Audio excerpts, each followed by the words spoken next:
I knew that something had happened, but I felt this, this blunt force to the back of my head. And the only thing I could do was say, ow. And I just kept repeating myself, ow, ow, ow, ow, ow.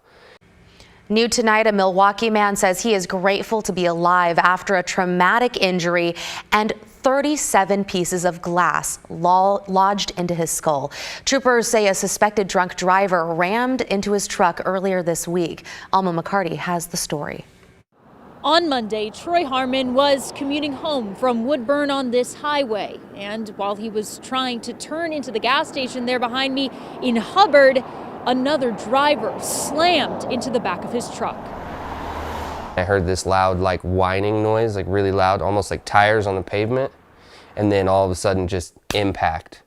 And it launched my truck maybe 300-400 feet forward. The hit also launched Harmon's tools from the bed of the truck through the rear windshield, including this heavy pipe wrench, which struck him in the back of the head. And the doctors, they removed 37 pieces of tempered glass from the back of my skull and my neck. So it was pretty traumatic, to say the least. Doctors at Legacy Emmanuel performed surgery, noting too just how lucky he was. Hit more of my skull than it did my spinal cord, but if it had gone just 2 inches lower, it could have severed my spinal cord, and I either would have been paralyzed for the rest of my life or worse, dead. Harmon's wife, Savannah, understandably overcome with emotion.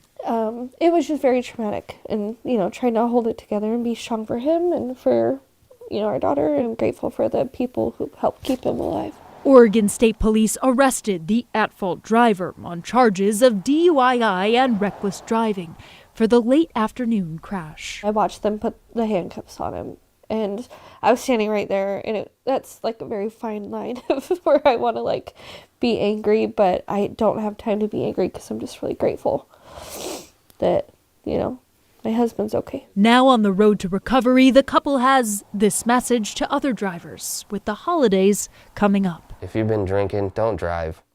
There's people out there like me that have families that depend on their jobs and things like that, and just don't do it. It's not worth it.